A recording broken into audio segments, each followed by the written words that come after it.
এতবার আত্মত্যাগের মধ্য দিয়ে এসেও কিন্তু আমাদের আবার এই ১৬ বছরের একটা শাসকের কাছে আমাদেরকে বন্দী থাকতে হয়েছে। আমরা চাই না এমন আর কোনো শাসকের কাছে আমরা আবার বন্দী হই। এবং এই যে এত বড় একটা যে জনতা, ছাত্র জনতার গণ-অভ্যুত্থান, এই গণ-অভ্যুত্থান যদি আ সাম মানে কোনোভাবে যদি এটা বিফল হয়, এবং আমি কল্পনাও করতে পারতেছি না যে এটার কতটা ভয়াবহ রূপ নেবে। এগুলো কতটা ভয়ানক, এবং কোনোভাবে যদি আমরা পিছনে হটে আসি, আ মানে আমি সহ আমার যে সহযোদ্ধারা আছে সারা বাংলাদেশে, আসলে তাদের বেঁচে থাকার কোনো আর উপায় থাকবে না।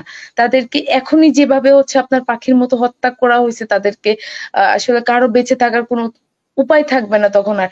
এই সিস্টেম যাতে আর দ্বিতীয়বার মানে আবার প্রতিষ্ঠিত না হয়, তার জন্য হচ্ছে আপনার প্রতিটা সেক্টরে হচ্ছে এটা রিফর্ম করতে হবে।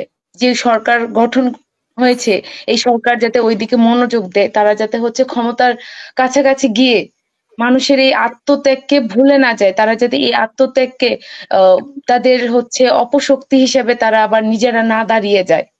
এই যে এই গুম, আয়নাঘর, তাদেরকে বিচারের আওতায় নিয়ে আসা যারা এগুলোর সাথে জড়িত ছিল, এবং তাদেরকে উদ্ধারের কাজগুলো করা খুবই গুরুত্বপূর্ণ, খুবই জরুরি। কারণ এই মানুষগুলা তো হচ্ছে দেশের কল্যাণে কাজ করতে গিয়ে, এই স্বৈরাচারী শাসকের বিরুদ্ধে গিয়ে দেশের কল্যাণে কাজ করতে গিয়ে আপনার হচ্ছে এই গুম, খুন, আয়নাঘরের ভিতরে তাদেরকে যেতে হয়েছে।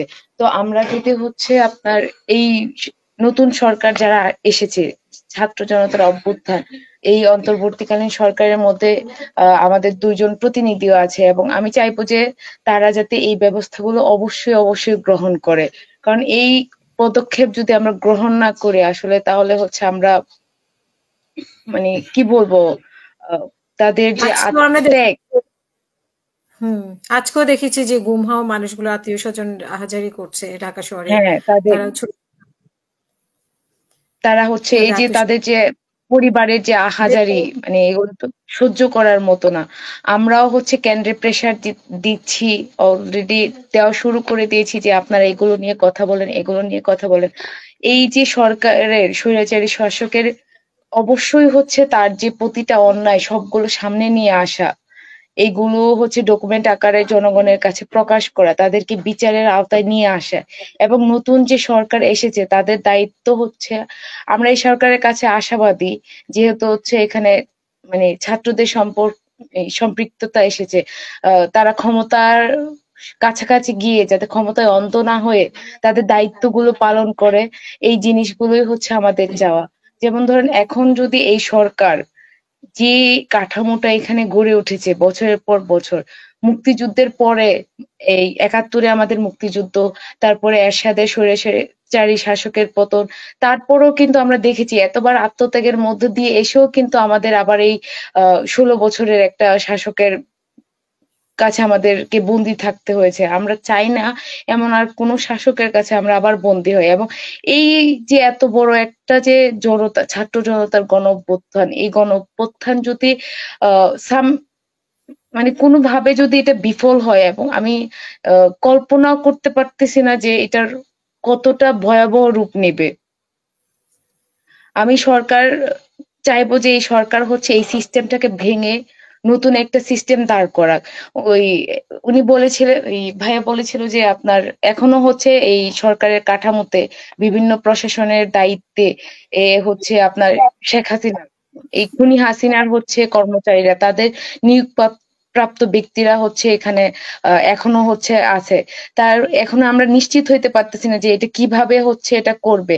তবে অতি শীঘ্রই যাতে এই সরকার, যেহেতু ওরা নতুন এসেছে, অতি শীঘ্রই যাতে এই ব্যবস্থাগুলো গ্রহণ করে, আহ যত দ্রুত সম্ভব। কারণ ওরা যদি এই সিস্টেমের মধ্যে টিকে যায়, তখন হচ্ছে এই সিস্টেমটাকে হচ্ছে নতুন করে সাজানো, জনগণের যে গণ অভ্যুত্থানটা হয়েছে, এই বিপ্লবটাকে সফল করার যে প্রক্রিয়াগুলো, এই প্রক্রিয়াগুলো যাতে বন্ধ না হয়ে যায়, সেজন্য হচ্ছে সরকারকে হচ্ছে প্রতিটা সেক্টরকে হচ্ছে নিয়মের আওতায় নিয়ে আসতে হবে, জবাবদিহির আওতায় নিয়ে আসতে হবে। এগুলো যাতে জনসম্পৃক্ত কাজগুলো যাতে তারা করতে পারে, এবং কেউ যাতে বাক স্বাধীনতা না হারায়, কেউ কোনো কথা বললে যাতে তাকে ঘুম করে না দেওয়া হয়, তাকে আয়নাঘরে নিয়ে যাওয়া না হয়। আমি আহ আমার বয়স খুবই কম এবং আমি দ্বিতীয় বর্ষে পড়ি। আমি ইন্টার প্রথম বর্ষে থেকে হচ্ছে যখন আপনার রাজনীতি যে এই কাজগুলো চলতেছে এগুলো সম্পর্কে হচ্ছে নিজের মনে হচ্ছে প্রশ্ন জাগে, আমি এগুলোর বিরুদ্ধে কথা বলা শুরু করি। এই আমার এই ছোট বয়স থেকে হচ্ছে আমি ওদের দ্বারা হচ্ছে বিভিন্ন থ্রেটের শিকার হই।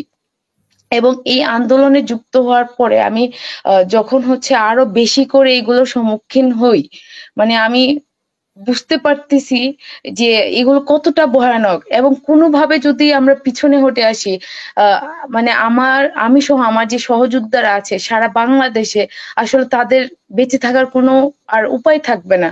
তাদেরকে এখনই যেভাবে হচ্ছে আপনার পাখির মতো হত্যা করা হয়েছে তাদেরকে, আসলে কারো বেঁচে থাকার কোনো উপায় থাকবে না তখন আর।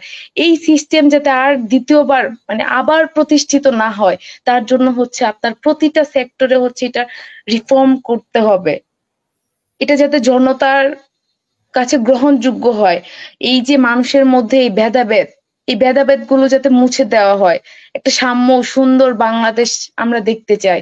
আমার দেশটাকে সুন্দর করে সাজাবে, এই এই আশা নিয়েই তো আমরা হচ্ছে এই বিপ্লবের অংশগ্রহণ করেছি। এই অভ্যুত্থানটা জনগণ তো এই আশা নিয়েই ঘটিয়েছে যে এই স্বৈরাচারী শাসকের কে আর নেওয়া যাচ্ছে না। মানুষ এই একটা শাসক একজন, এই শাসকের আওতায় দেশের কোটি কোটি মানুষ বন্দী ছিল। যখন আমরা একটা মানে এই যে কোটা সংস্কারকে ঘিরে আমরা এটাতে প্রবেশ করলাম, স্টেপ বাই স্টেপ হচ্ছে আমরা এই অভ্যুত্থানের রূপ নিল এটা। এটা যদি মানে আমাদের অনেক বড় একটা সুযোগ এসেছে দেশটাকে সুন্দর করে সাজানোর জন্য। এবং আমি আশা রাখবো যে এই যে সরকার গঠন হয়েছে, এই সরকার যাতে ওইদিকে মনোযোগ দেয়, তারা যাতে হচ্ছে ক্ষমতার কাছাকাছি গিয়ে মানুষের এই আত্মত্যাগকে ভুলে না যায়, তারা যাতে এই আত্মত্যাগকে আহ তাদের হচ্ছে অপশক্তি হিসেবে তারা আবার নিজেরা না দাঁড়িয়ে যায়। এবং আমি আহ অনেক এই জি আহ্বান জানাবো যে আমাদের সাহস আছে, কিন্তু হচ্ছে এই যে আপনাদের যে অভিজ্ঞতাগুলো কিভাবে কাজ করতে হবে, কোন কোন বিষয়গুলোতে আমাদের হচ্ছে কিভাবে আমরা কাজ করব, এই জিনিসগুলো সব সময় আপনারা আমাদের পাশে থাকবেন। আমরা যাতে আরো করে জনগণের কে সাথে নিয়ে এগিয়ে যেতে পারি।